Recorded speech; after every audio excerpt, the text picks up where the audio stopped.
Welcome sa ating channel mga kaibigan. Ako si Andy at ito ang VRS Tech. And today's video, panibagong tutorial na naman ang ating ibabahagi. At ito na nga yung ating B800, ang sikat na soundguard ngayon sa Asia. Ituturo ko sa inyo kung paano ito gamitin, saan ito ginagamit at ang kanyang function. Alright guys, so for more videos like this, feel free to subscribe.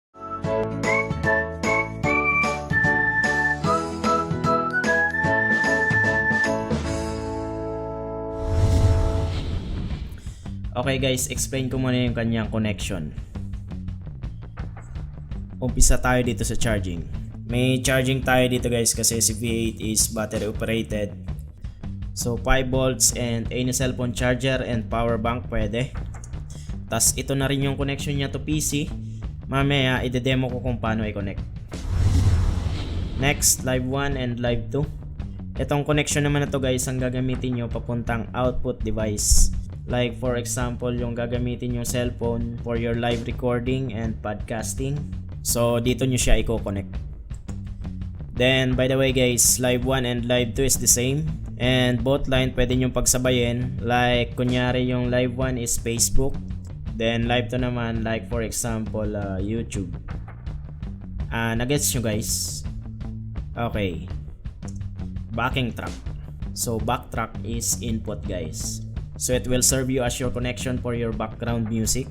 So dito nyo i-connect yung music source nyo or yung music na gagamitin nyo as your background music for your video. Then take note nga pala guys, kapag gagamit kayo ng mga karaoke apps like Smule, StarMaker or Wheezing, so di nyo na kailangan maglagay ng music sa backtrack kasi yung music nya is nasa mismong apps na. So maglalagay lang kayo ng backtrack depende sa gagawin nyo.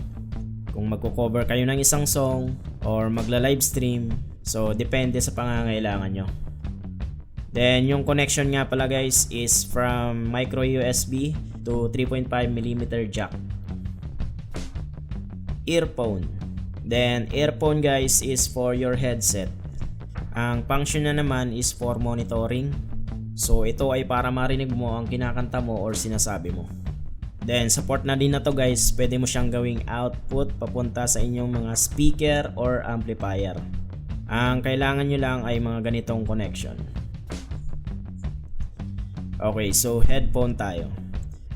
Baka maguluhan kayo dito guys kasi may earphone na tas may headphone pa. So ganito kasi yon. Si earphone is for output only, meaning for earphone lang siya or for speaker. While headphone, ang function niya ay input and output. So meaning, ang kailangan natin gamitin dito ay yung headphone natin na may microphone. Ang gamit naman ito is for portability. So halimbawa ay nasa biyahe ka at gusto mong gamitin si B8, so ito yung purpose niya. Para kahit di mo nadalhin yung kanyang condenser microphone, magagamit mo pa rin siya gamit ang inyong headphone. Nagets nyo guys? Okay, kung hindi, backward nyo na lang itong video. Okay, condenser mic. So alam nyo naman na to yung ating condenser microphone na may 3.5mm jack connection. Then dynamic mic. So pwede kayong mag-connect ng additional microphone dito guys for more longer cable and distance purposes. Kasi nga yung ating condenser microphone cable is only 2 meters. And this is also good for your karaoke setup. Then support na din na to guys, pwede kayong mag-connect ng any instrumental device like for example guitar. Then note nga pala guys, si B8 ay maraming version. Kasi yung iba mapapansin nyo yung connection nya, yung live 1 nandito, yung live 2 nandito, tas charging, then backing track, yung iba yung nakalagay, yung iba music, yung iba accompaniment, tas yung iba accompany device. Kaya baka magtaka kayo guys kung iba tong dinedemo ko sa hawak nyo ngayon. Pero actually guys, pare-parehas naman yan. So magkakaiba lang sila ng posisyon. So check nyo na lang guys. Tas marami pala akong napapanood. Sinasabi nila defective daw yung unit nila. At yung iba naman ayaw gumana sa cellphone nila. So I suggest guys na gumamit muna kayo ng ibang cellphone na medyo latest. Kasi si B8 ang alam ko hindi niya supported yung mga older version ng Android. So kung wala ka talagang medyo bago-bagong cellphone, may paraan naman. So kailangan mo mag-install ng Open Camera apps. So sa cellphone mo, punta ka lang sa yung Google Play Store, then search for Open Camera apps at i-download at install mo siya guys. Then Open Camera apps, then settings, and USB 8 as your input device. Then you're ready to go. Okay guys, tapos na tayo sa kanyang connection at punta na tayo sa kanyang control and sound effects. Okay, umpisahan ko dito sa mic control. So ito yung volume ng kanyang mic. Then next, echo. At ang kanyang power button. Just press 1, 2, 3 and boom. Then meron din pala tayo dito guys na Bluetooth. So this is also serve as a backing track. So pwede kayong mamili either backing track with cord or via Bluetooth. But pwede nyo rin siyang pagsabayin guys kung meron pa kayong extra device para sa kanya. So separately pwede nyo siyang gamitin ng sabay. Then jump tayo kay treble. Ito yung ating hissing sound or sagitsit. Then yung ating bass. At ang ating record control or volume. Ito yung master volume ng output mo or yung volume control ng iyong nire-record papunta sa live 1 and live 2. Okay? Then backing track. Volume din ito guys ng inyong background music from your backing track connection or from Bluetooth. So depende rin sa inyo kung gaano nyo kalakas papapasukin si background music to your recording. Okay? Then monitor. Ito yung control guys ng inyong earphone and headphone. So wala siyang effect guys dito sa nire-record nyo. Either hinaan mo or lakasan mo yung volume nito. So wala siyang effect.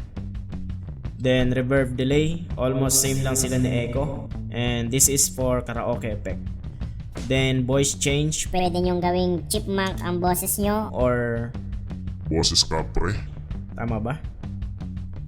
Then elimination, crack, MC, voice over. So di ko to alam tong mga to guys, so check nyo na lang. Then ito yung kanyang mga sound effects. Okay, so tapos na tayo sa connection, sa control and effects. So i-test na natin si V8 guys.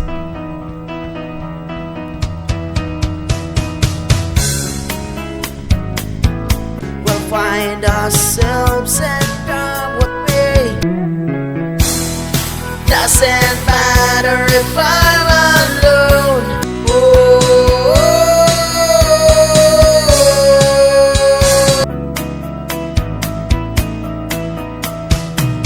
Yun na nga guys, so pansamantala muna natin puputulin ang ating video for today kasi sa tingin ko napakahaba na ng ating oras at alam naman natin na ayaw mo yung manood ng napakahabang video sa YouTube at napakaraming pasikot-sikot. Alright, so abangan mo na lang ang part ng video na to guys sa papamagatan kong how to connect your V8 sound card to your PC or to your laptop.